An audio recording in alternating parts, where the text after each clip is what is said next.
जून 18, 2025 प्रातः मुरली। ओम शांति। मिठे बच्चे, यही रुद्र ज्ञान यज्ञ स्वयं रुद्र भगवान रचना करुछंती। एथिरे तुमे निजर सबुकिछि स्वाहा करदियो काहीकि ना एबे घर को जीवाकू अछि। आजिर प्रश्नटी हैला, संगम जुगरे केउं वंडरफुल अर्थात आश्चर्यजनक खेल चालुछि? उत्तरटी हैला, भगवान द्वारा रचयित यज्ञ ही असुर मानकर विघ्न पड़ुछि। एहा मध्य संगम जुगरे विचित्र खेल चलीछि। एपरि यज्ञ पुणी सारा कल्प मध्यरे केबे भी रचना कराजिब नाही। एहा हेउछि राजत्व अश्वमेध यज्ञ, जाहाकि स्वराज्य प्राप्ति करिया पई करा जाउछि। एथिरे मध्य विघ्न पड़ुछि। ओम शांति। तुमे केउठी बसिछ? एहाकू स्कूल अथवा यूनिवर्सिटी मध्य कहि पारिबा। एहा होछि विश्वविद्यालयर जहार ईश्वरीय शाखा माने रहिछि एवं बाबा ही सबुठारु बड़ यूनिवर्सिटी खोलिछंती। शास्त्र रे रुद्र यज्ञ मध्य नाम लेखा जाइछि। एहा हेउछि वर्तमान तुमे जानी जाउछ। शिव बाबा एही पाठशाला अथवा यूनिवर्सिटी खोलिछंती। एठारे सर्वोच्च बाबा पाठ पढ़ाउछंती। एकथा मध्य तुमे बुद्धिरे मने रखिबा उचित, भगवान आमको पाठ पढ़ाउछंती। तांको द्वारा एही ज्ञान रचना करा जाउछि, जहार ख्याति मध्य रहिछि। राजत्व अश्वमेध यज्ञ, राजत्व अर्थात राजत्व निमंते अश्वमेध यज्ञ अर्थात सबुठु जहाँकि देखिबाकू मिलुछि ताहा सबु स्वाहा करुछंती। शरीर मध्यरे स्वाहा होइजिब, आत्मा तो केबे स्वाहा होई पारिबो नाही। समस्ते शरीर स्वाहा कराजिब, बाकी आत्मा माने घर को फेरीजिबे। एहा हेउछि संगम जुग। समस्त आत्मा आउ समस्त राज्य रे यज्ञ रचना करा जाउछि। एहा मध्य ड्रामार प्लान अनुसार रचना करा जाउछि। एपरि कहिबे नाही जे मु यज्ञ रचना करिछि, ड्रामा प्लान अनुसार तममानंकु पढ़ाया पई कल्प पूर्व भली ज्ञान यज्ञ रचना करा जाइछि, मु रचना करिछि, एहा कहिबा मध्य ठीक नुहे। ड्रामार प्लान अनुसार रचना करा जाउछि। एहा कल्प कल्प रचना हेउछि। एही ड्रामा पूर्व प्रस्तुत अटे ना। ड्रामा अनुसारे थरे मात्र यज्ञ रचना करा जाउछि। एहा कौनसी नुआ कथा नुहे। एबे बुद्धिरे आसुछि वास्तव रे 5000 वर्ष पूर्व मध्य सत्य युग थिला। एबे पुणी चक्रर पुनरावृत्ति हेउछि।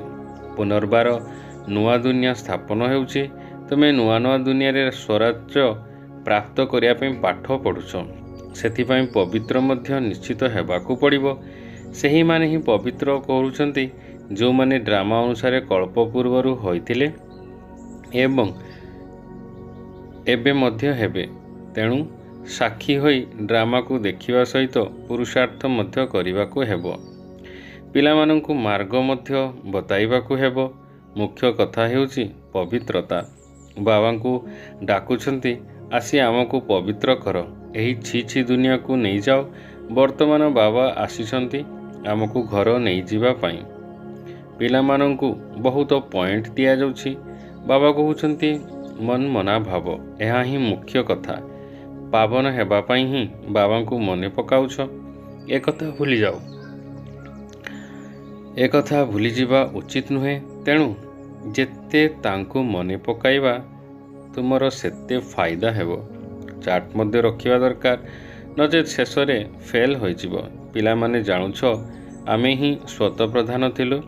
पुरुषार्थर क्रम अनुसार जिए उच्च अर्थात श्रेष्ठ हेउछि तांको मेहनत मध्य अधिक करिबाकू पड़िबो। बाबांको स्मृति रे मध्य रहिबाकू पड़िबो।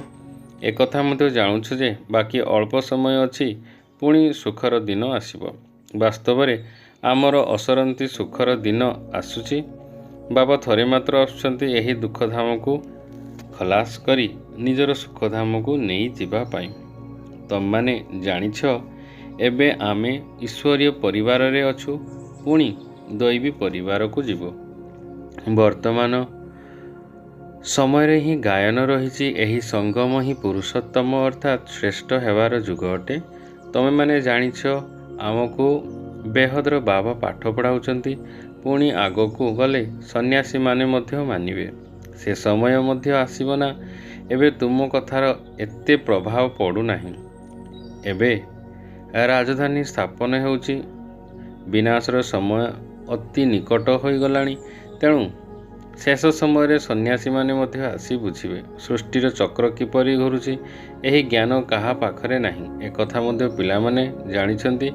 ପବିତ୍ରତା ହିଁ କେତେ ବିଘ୍ନ ପଡ଼ୁଛି। ଅବଳାମାନଙ୍କ ଉପରେ କେତେ ଅତ୍ୟାଚାର କରୁଛି। ଦ୍ରୌପଦୀ ଡାକିଥିଲେ ନା? ବାସ୍ତବରେ ତୁମେ ସମସ୍ତେ ଦ୍ରୌପଦୀ, ସୀତା, ପାର୍ବତୀ ଅଟ। ବାବାଙ୍କ ସ୍ମୃତିରେ ରହିବା ଦ୍ୱାରା ଅବଳା କୁବ୍ଜାମାନେ ମଧ୍ୟ ବାବାଙ୍କଠାରୁ ସମ୍ପତ୍ତି ପାଉଛନ୍ତି। ବାବାଙ୍କ ସ୍ମୃତିରେ ତ ରହି ପାରିବେ ନା? ଭଗବାନ ଆସି ଯଜ୍ଞ ରଚନା କରୁଛନ୍ତି। ଏଥିରେ କେତେ ବିଘ୍ନ ପଡ଼ୁଛି। ଏବେ ମଧ୍ୟ ବିଘ୍ନ ପଡ଼ୁଛି। କନ୍ୟାକୁ ଜବରଦସ୍ତି ବିବାହ କରାଯାଉଛି, ନଚେତ୍ ମାଡ଼ ମାରି ବାହାର କରି ଦିଆହେଉଛି। ସେଥିପାଇଁ ଡାକୁଛନ୍ତି, ହେ ପତିତ ପାବନ ଆସ। ତେଣୁ ଆସିବା ପାଇଁ ନିଶ୍ଚିତ ତାଙ୍କ ଶରୀର ଦରକାର ନା? ସେଥିପାଇଁ ଆସି ପବିତ୍ର କରିବା ଦରକାର। ଗଙ୍ଗା ପାଣି ଦ୍ୱାରା ତ ପବିତ୍ର ହେବ ନାହିଁ। ବାବା ହିଁ ଆସି ପବିତ୍ର କରାଇ ପବିତ୍ର ଦୁନିଆର ମାଲିକ କରାଉଛନ୍ତି। ତୁମେ ଦେଖୁଛ ଏହି ପତିତ ଦୁନିଆର ବିନାଶ ସମ୍ମୁଖରେ ଉପସ୍ଥିତ। ତେଣୁ କାହିଁକି ବାବାଙ୍କର ନ ହେବ ସମ୍ପୂର୍ଣ୍ଣ ସମର୍ପଣ କରି ନ ଯିବୁ? ପିଲାମାନେ ପଚାରୁଛନ୍ତି, ଆମେ ସ୍ୱାହା କିପରି ହେବୁ? ଟ୍ରାନ୍ସଫର କିପରି କରିବୁ? ବାବା କହୁଛନ୍ତି, ପିଲାମାନେ ତୁମେ ଏହି ସାକାର ବାବାଙ୍କୁ ଦେଖୁଛ ନା? ଇଏ ନିଜେ କରି ଶିଖାଉଛନ୍ତି। ସେହିପରି କର୍ମ ମୁଁ କରିବି, ମୋତେ ଦେଖି ଅନ୍ୟମାନେ କରିଦେବେ। ସ୍ୱାହା ହେବାର କ'ଣ କୌଣସି ଅସୁବିଧା ଅଛି କି? ଇଏ ନା ବହୁତ ସାହୁକାର ଥିଲେ ନା ଗରିବ ଥିଲେ। ବିଲକୁଲ ସାଧାରଣ ଥିଲେ। ଯଜ୍ଞ ରଚନା କଲେ। ସେଥିରେ ଖାଦ୍ୟ ପାନୀୟର ସବୁ ସାମଗ୍ରୀ ଦରକାର ନା? ଏହା ହେଉଛି ଈଶ୍ୱରୀୟ ଯଜ୍ଞ। ଈଶ୍ୱର ଆସି ଏହି ଜ୍ଞାନ ଯଜ୍ଞର ସ୍ଥାପନ କରୁଛନ୍ତି। ସେମାନଙ୍କୁ ରାଜଯୋଗର ପାଠ ପଢ଼ାଉଛନ୍ତି। ଏହି ଯଜ୍ଞର ମହିମା ବହୁତ ଉଚ୍ଚ ଅଟେ। ଈଶ୍ୱରୀୟ ଯଜ୍ଞରୁ ହିଁ ତୁମର ଶରୀର ନିର୍ମାଣ ହେଉଛି। ଯିଏ ନିଜକୁ ଅର୍ପଣମୟ ଭାବୁଛି, ନିମିତ୍ତ ଭାବୁଛି, କହୁଛନ୍ତି ଏସବୁ କିଛି ଈଶ୍ୱରୀୟ। ଆମେ ଶିବବାବାଙ୍କ ଯଜ୍ଞରୁ ଭୋଜନ ଖାଉଛୁ। ତେବେ ଏହି ବିଚାର କରିବାର କଥା ନା? ଏଠାରେ ତ ସମସ୍ତେ ନିଜେ ଆସି ରହିବେ ନାହିଁ। ଉଦାହରଣ ସ୍ୱରୂପରେ ବ୍ରାହ୍ମଣଙ୍କୁ ତ ଦେଖ କିପରି ସବୁ କିଛି ସ୍ୱାହା କରିଦେଲେ। ବାବା ଭାବୁଛନ୍ତି ଯେପରି କର୍ମ ଇଏ କରୁଛନ୍ତି, ୟାଙ୍କୁ ଦେଖି ଅନ୍ୟମାନଙ୍କୁ ମଧ୍ୟ ପ୍ରେରଣା ମିଳିଲା। ଅନେକ ସ୍ୱାହା ହୋଇଗଲା। ଆଉ ଏବେ ସେମାନେ ନିଜର ସମ୍ପତ୍ତି ନେଉନାହାନ୍ତି। ବୁଦ୍ଧିରେ ମଧ୍ୟ ବିଚାର ଆସୁଛି ଯେ ଆତ୍ମା ତ ଚାଲିଗଲା, ବାକି ଶରୀର ସବୁ ଏଠାରେ ଶେଷ ହୋଇଯିବ। ଏହା ବେହଦର ଯଜ୍ଞ ଅଟେ। ଏଥିରେ ସବୁ ସ୍ୱାହା ହୋଇଯିବ। କିପରି ବୁଦ୍ଧି ଆଧାରରେ ସମର୍ପଣ ହୋଇ ନଷ୍ଟ ମୋହ ହେବ, ଏକଥା ଏବେ ତୁମକୁ ବୁଝାଯାଉଛି। ଏକଥା ମଧ୍ୟ ଜାଣିଛ ସବୁକିଛି ଜିନିଷ ଭସ୍ମ ହୋଇଯିବ। ଏହା କେତେ ବଡ଼ ଯଜ୍ଞ। ସ୍ୱର୍ଗରେ ପୁଣି କିଛି ଯଜ୍ଞ ରଚନା କରାଯାଏ ନାହିଁ, ନା କୌଣସି ଉପଦ୍ରବ ହୋଇଥାଏ। ଭକ୍ତି ମାର୍ଗରେ ଯେତେ ସବୁ ଯଜ୍ଞ ରହିଛି ସେସବୁ ଶେଷ ହୋଇଯିବ।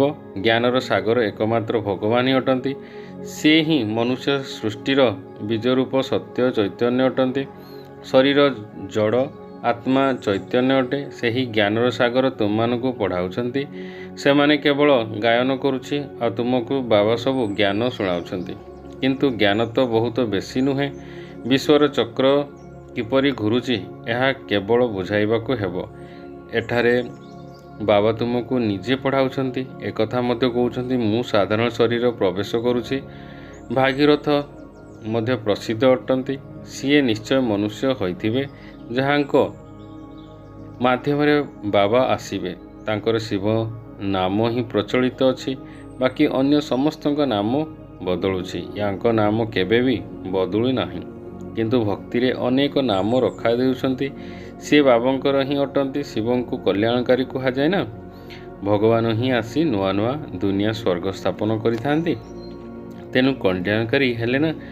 ତମମାନେ ଜାଣିଛ ଯେ ଭାରତରେ ହିଁ ସ୍ୱର୍ଗ ଥିଲା, ଏବେ ନର୍କ ହୋଇଯାଇଛି, ପୁଣି ସ୍ୱର୍ଗ ନିଶ୍ଚୟ ହେବ। ଏହାକୁ କୁହାଯିବ ପୁରୁଷୋତ୍ତମ ସଙ୍ଗମ ଯୁଗ। ସେଠାରେ ବାବା ନାଉରିଆ ହୋଇ ତୁମମାନଙ୍କୁ ଏପାରିରୁ ସେପାରିକୁ ନେଇଯାଉଛନ୍ତି। ଏହା ହେଉଛି ପୁରୁଣା ଦୁଃଖର ଦୁନିଆ। ପୁଣି ଡ୍ରାମା ଅନୁସାରେ ନିଶ୍ଚୟ ନୂଆ ଦୁନିଆ ଆସିବ। ସେଥିପାଇଁ ତମମାନେ ଏବେ ପୁରୁଷାର୍ଥ କରୁଛ। ବାବାଙ୍କର ସ୍ମୃତି ହିଁ ଘଡ଼ି ଘଡ଼ି ବୁଲି ଯାଉଛି। ତେଣୁ ଏଥିରେ ପରିଶ୍ରମ କରିବାକୁ ହେବ। ପୂର୍ବରୁ ତୁମେ ଦ୍ୱାରା ଯାହା ବିକର୍ମ ହୋଇଛି ତାହାର ଦଣ୍ଡ କର୍ମଭୋଗ ଉପରେ ଭୋଗ କରିବାକୁ ପଡ଼ିବ। ଏହା ଅନ୍ତିମ ସମୟ ପର୍ଯ୍ୟନ୍ତ ଭୋଗିବାକୁ ହିଁ ପଡ଼ିବ। ଏଥିରେ କ୍ଷମା ମିଳିପାରିବ ନାହିଁ। ଏପରି ନୁହେଁ ଯେ ବାବା କ୍ଷମା କରିଦେବେ, କିଛି ବି ହୋଇପାରିବ ନାହିଁ। ଡ୍ରାମା ଅନୁସାରେ ସବୁ ହେଉଛି। କ୍ଷମା ମିଳିନଥାଏ। ହିସାବ କିତାବ ଚୁକ୍ତ କରିବାକୁ ହୁଏ। ତମ ପ୍ରଧାନରୁ ଶତ ପ୍ରଧାନ ହେବାକୁ ପଡ଼ିବ। ଏଥିରେ ଶ୍ରୀମତ ମଧ୍ୟ ମିଳୁଛି। ଶ୍ରୀ ଶ୍ରୀ ଶିବବାବାଙ୍କ ଶ୍ରୀମତ ଦ୍ୱାରା ତୁମେ ଶ୍ରୀ ଅର୍ଥାତ୍ ଶ୍ରେଷ୍ଠ ହେଉଛ। ସର୍ବୋଚ୍ଚ ବାବା ତୁମକୁ ଉଚ୍ଚ ଅର୍ଥାତ୍ ଶ୍ରେଷ୍ଠ କରାଉଛନ୍ତି। ତୁମେ ଏବେ ଶ୍ରେଷ୍ଠ ହେଉଛ। ତୁମେ ତୁମର ସ୍ମୃତି ଆସିଛ। ବାବା କଳ୍ପ କଳ୍ପ ଆସି ଆମକୁ ପାଠ ପଢ଼ାଉଛନ୍ତି। ଯେଉଁ ପାଠପଢ଼ା ଦ୍ୱାରା ଅଧା କଳ୍ପ ପ୍ରାରବ୍ଧ ମିଳୁଛି, ସୃଷ୍ଟି ଚକ୍ର କିପରି ଘୁରୁଛି, ଏହି ଜ୍ଞାନର ସେଠାରେ ଆବଶ୍ୟକତା ନଥାଏ।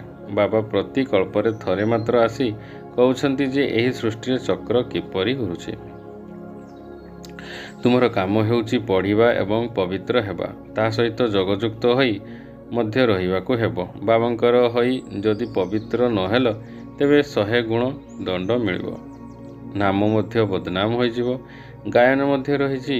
ସଦ୍ଗୁରୁଙ୍କର ନିନ୍ଦୁକ କେଉଁଠି ସ୍ଥାନ ମିଳିପାରିବ ନାହିଁ। ମନୁଷ୍ୟମାନଙ୍କୁ ଜଣା ନାହିଁ ଯେ ଇଏ କିଏ ଅଟନ୍ତି। ସତ୍ୟ ବାବା ହିଁ ସଦ୍ଗୁରୁ ସତ୍ଶିକ୍ଷକ ଅଟନ୍ତି। ସେ ତୁମର ପଢ଼ାଉଛନ୍ତି। ସିଏ ସତ୍ୟଗୁରୁ ମଧ୍ୟ ଅଟନ୍ତି। ଯେମିତି ବାବା ଜ୍ଞାନର ସାଗର ଅଟନ୍ତି, ସେହିପରି ତୁମେ ମଧ୍ୟ ଜ୍ଞାନର ସାଗର ଅଟ। ବାବା ତ ସବୁ ଜ୍ଞାନ ଦେଉଛନ୍ତି। ଯିଏ ଯେତେ କଳ୍ପ ପୂର୍ବରୁ ଧାରଣ କରୁଛନ୍ତି ସେତିକି କରିବେ। ପୁରୁଷାର୍ଥ ତ କରିବାକୁ ହେବ। କର୍ମ ବିନା କେହି ରହିପାରିବେ ନାହିଁ। କେତେ ହଟଯୋଗ ଆଦି କରୁଛନ୍ତି, କିନ୍ତୁ ତାହା ମଧ୍ୟ କର୍ମ ଅଟେ ନା। ଏହା ମଧ୍ୟ ଏକ ଧନ୍ଦା ଅଟେ। ଆଜୀବିକା ନିମନ୍ତେ ଖ୍ୟାତି ହେଉଛି ବହୁତ ପଇସା ମିଳୁଛି। ପାଣି ଉପରେ ନିଆଁ ଉପରେ ଚାଲୁଛନ୍ତି, କିନ୍ତୁ କେବଳ ଉଡ଼ି ପାରୁନାହାନ୍ତି। ଏଥିରେ ପେଟ୍ରୋଲ ଆଦି ଦରକାର ନା, କିନ୍ତୁ ଏଥିରେ କିଛି ଫାଇଦା ନାହିଁ, କାରଣ ପବିତ୍ର ତ ହେଉନାହାନ୍ତି। ବୈଜ୍ଞାନିକମାନଙ୍କର ମଧ୍ୟ ପ୍ରତିଯୋଗିତା ରହିଛି। ତାଙ୍କର ବିଜ୍ଞାନ କୌଶଳ ଦୌଡ଼ ପ୍ରତିଯୋଗିତା ଆଉ ତୁମର ନିରବରତା ରହି ବାବାଙ୍କୁ ମନେ ପକାଇବାର ପ୍ରତିଯୋଗିତା। ସମସ୍ତେ ଶାନ୍ତି ହିଁ ମାନୁଛନ୍ତି। ବାବା କହୁଛନ୍ତି ଶାନ୍ତି ତୁମର ସ୍ୱଧର୍ମ, ତେଣୁ ନିଜକୁ ଆତ୍ମା ଭାବ। ବର୍ତ୍ତମାନ ତୁମକୁ ନିଜ ଘର ଶାନ୍ତିଧାମକୁ ଯିବାକୁ ହେବ। ଏହା ହେଉଛି ଦୁଃଖଧାମ। ଆମେ ଶାନ୍ତିଧାମରେ ପୁଣି ସୁଖଧାମକୁ ଆସୁଛୁ। ଏହି ଦୁଃଖଧାମ ଖଲାସ ହୋଇଯିବ। ଏହାକୁ ଭଲ ଭାବରେ ଧାରଣ କରି ପୁଣି ଅନ୍ୟମାନଙ୍କୁ ଧାରଣ କରିବାକୁ ହେବ। ବାକି ଅଳ୍ପ ଦିନ ରହିଛି। ଲୌକିକ ପାଠ ପଢ଼ି ପୁଣି ଶରୀର ନିର୍ବାହ ଅର୍ଥେ ବହୁତ କଷ୍ଟ କରିବାକୁ ପଡ଼ୁଛି। ଭାଗ୍ୟବାନ ସନ୍ତାନମାନେ ତୁରନ୍ତ ନିଶ୍ଚୟ ନେଉଛନ୍ତି ଯେ ଆମେ କେଉଁ ପାଠ ପଢ଼ୁଛୁ। ଲୌକିକ ପାଠପଢ଼ା ଏବଂ ଏହି ଅଲୌକିକ ପାଠପଢ଼ା ଦ୍ୱାରା ମଧ୍ୟ ମିଳୁଛି। ଏହି ପାଠପଢ଼ାରେ ତ 21 ଜନ୍ମର ପ୍ରାରବ୍ଧ ମିଳୁଛି। ତେଣୁ ବିଚାର କରିବା ଉଚିତ ଆମେ କେଉଁ ପାଠ ପଢ଼ିବୁ। ଯାହାକୁ ବେହଦ ବାବାଙ୍କ ଠାରୁ ବର୍ଷା ପାଇବାର ଥିବ, ସିଏ ଏହି ବେହଦ ପାଠପଢ଼ାରେ ଲାଗିଯିବେ।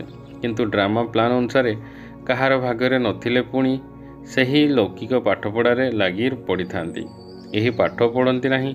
କହୁଛନ୍ତି ଫୁର୍ସତ ମିଳୁନାହିଁ। ବାବା ପଚାରୁଛନ୍ତି କେଉଁ ଜ୍ଞାନ ଭଲ, ତାହା ଦ୍ୱାରା କ'ଣ ମିଳୁଛି ଏବଂ ଏହା ଦ୍ୱାରା କ'ଣ ମିଳୁଛି। କହୁଛନ୍ତି ବାବା କୌଣସି ପାଠପଢ଼ା ଦ୍ୱାରା କ'ଣ ମିଳିବ। ଅଳ୍ପ କିଛି ରୋଜଗାର କରିବୁ। ଏଠାରେ ତ ଭଗବାନ ପଢ଼ାଉଛନ୍ତି। ଆମକୁ ତ ଏହି ପାଠପଢ଼ା ପଢ଼ି ରାଜଯୋଗ ପ୍ରାପ୍ତ କରିବାର ଅଛି। ତେଣୁ ଅଧିକ ଜ୍ଞାନ କେଉଁ କଥା ପ୍ରତି ହେବା ଉଚିତ। କେହି କେହି କହିଥାନ୍ତି ବାବା ସେ ପାଠ ସରିଲେ ପୁଣି ଆସିବୁ। ବାବା ବୁଝାଉଛନ୍ତି ଏହାଙ୍କ ଭାଗ୍ୟରେ ନାହିଁ, କ'ଣ ଘଟିବ ତାହା ଆମକୁ ଗଲେ ଦେଖିବା। ଜାଣୁଛନ୍ତି ଶରୀର ଉପରେ ଭରସା ନାହିଁ, ତେଣୁ ଏହି ସତ୍ୟ ରୋଜଗାରର ଲାଗି ରହିଥିବା ଉଚିତ। ଯାହାଙ୍କ ଭାଗ୍ୟରେ ଅଛି ସେ ନିଜର ଭାଗ୍ୟ ଉଜ୍ଜଳ କରିବେ, ସେଥିପାଇଁ ପୁରା ପରିଶ୍ରମ କରିବାକୁ ହେବ। ଆମେ ବାବାଙ୍କଠାରୁ ବର୍ଷା ନିଶ୍ଚୟ ନେବୁ। ବେହଦର ବାବା ଆମକୁ ରାଜତ୍ୱ ନେଉଛନ୍ତି, ତେଣୁ କାହିଁକି ଆମେ ଏହି ଗୋଟିଏ ଅନ୍ତିମ ଜନ୍ମ ପବିତ୍ର ନ ରହିବୁ? ଏ ଢେର ସନ୍ତାନ ପବିତ୍ର କରୁଛନ୍ତି, କ'ଣ ମିଛ କହୁଛନ୍ତି କି? ସମସ୍ତ ପୁରୁଷାର୍ଥ କରୁଛନ୍ତି, ପଢ଼ୁଛନ୍ତି, ତଥାପି ବିଶ୍ୱାସ କରୁନାହାନ୍ତି। ବେହଦର ବାବା ସେତେବେଳେ ଆସୁଛନ୍ତି ଯେତେବେଳେ ପୁରୁଣା ଦୁନିଆକୁ ନୂଆରେ ପରିଣତ କରିବାର ସମୟ ଆସୁଛି। ପୁରୁଣା ଦୁନିଆର ବିନାଶ ତ ସମ୍ମୁଖରେ ଉପସ୍ଥିତ, ଏହା ବହୁତ ସ୍ପଷ୍ଟ ଅଟେ। ବାସ୍ତବରେ ସେହି ସମୟ ଆସିଯାଉଛି। ଅନେକ ଧର୍ମ ରହିଛି, ସତ୍ୟଯୁଗରେ ତ ଗୋଟିଏ ଧର୍ମ ଥାଏ। ଏହା ମଧ୍ୟ ତୁମମାନଙ୍କ ବୁଦ୍ଧିରେ ଅଛି। ତୁମମାନଙ୍କ ଭିତରେ ମଧ୍ୟ କେହି କେହି ଅଛନ୍ତି ଯିଏକି ଏବେ ମଧ୍ୟ ନିଶ୍ଚୟ କରିବାକୁ ଚେଷ୍ଟା କରୁଛନ୍ତି। ଆରେ ନିଶ୍ଚୟ କରିବାରେ କ'ଣ ସମୟ ଲାଗୁଛି? ଶରୀର ଉପରେ କ'ଣ ଭରସା ଅଛି କି? ସେଥିପାଇଁ ଟିକିଏ ହେଲେ ବି ସୁଯୋଗ ଛାଡ଼ ବା ହାତଛଡ଼ା କରିବା ଉଚିତ ନୁହେଁ। ଯଦି କାହାର ଭାଗ୍ୟରେ ନଥିବ ତେବେ ତାଙ୍କ ବୁଦ୍ଧିରେ ଟିକେ ମାତ୍ର ଜ୍ଞାନ ରହିନଥାଏ। ଆଚ୍ଛା, ମିଠା ମିଠା ଶିଖିଲଦି ସନ୍ତାନମାନଙ୍କ ପ୍ରତି ମାତା ପିତା ବାପ ଦାଦାଙ୍କର ମଧୁର ସ୍ନେହସମ୍ପନ୍ନ ଶୁଭେଚ୍ଛା ଏବଂ ସୁପ୍ରଭାତ। ଆତ୍ମିକ ପିତାଙ୍କର ଆତ୍ମିକ ସନ୍ତାନମାନଙ୍କୁ ନମସ୍ତେ। ଧାରଣ ପାଇଁ ମୁଖ୍ୟ ସାର 1 ନମ୍ବର, ଅବିନାଶୀ ରୋଜଗାର କରି 21 ଜନ୍ମ ପାଇଁ ନିଜର ଭାଗ୍ୟ ଗଢ଼ିବାକୁ ହେବ। ଶରୀର ଉପରେ କୌଣସି ଭରସା ନାହିଁ, ସେଥିପାଇଁ ଟିକିଏ ବି ସୁଯୋଗ ହାତଛଡ଼ା କରିବା ଉଚିତ ନୁହେଁ। 2 ନମ୍ବର, ନଷ୍ଟ ମୋହ ହୋଇ ନିଜର ସବୁକିଛି ରୁଦ୍ର ଜ୍ଞାନରେ ସ୍ୱାହା କରିବାକୁ ହେବ। ନିଜକୁ ଅର୍ପଣ କରି ଟ୍ରଷ୍ଟି ହୋଇ ଦାୟିତ୍ୱ ତୁଲାଇବାକୁ ହେବ। ସାକାର ବାବାଙ୍କୁ ଅନୁକରଣ କରିବାକୁ ହେବ। ଆଜିର ବରଦାନଟି ହେଲା, ଈଶ୍ୱରୀୟ ନିଶା ଦ୍ୱାରା ପୁରୁଣା ଦୁନିଆକୁ ଭୁଲୁଥିବା ସର୍ବପ୍ରାପ୍ତି ସମ୍ପନ୍ନ ଭବ। ଯେପରି ସେହି ନିଶାର ସବୁକିଛି ଭୁଲାଇ ଦେଇଥାଏ, ସେହିପରି ଏହି ଈଶ୍ୱରୀୟ ନିଶା ମଧ୍ୟ ଦୁଃଖର ଦୁନିଆକୁ ସହଜରେ ଭୁଲାଇ ଦେଇଥାଏ।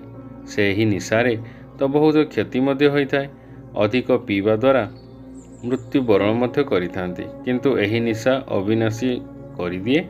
ଯେଉଁମାନେ ସର୍ବଦା ଈଶ୍ୱରୀୟ ନିଶାରେ ମସ୍ତ ରହିଥାନ୍ତି ସେମାନେ ସର୍ବପ୍ରାପ୍ତି ସମ୍ପନ୍ନ ହୋଇଥାନ୍ତି।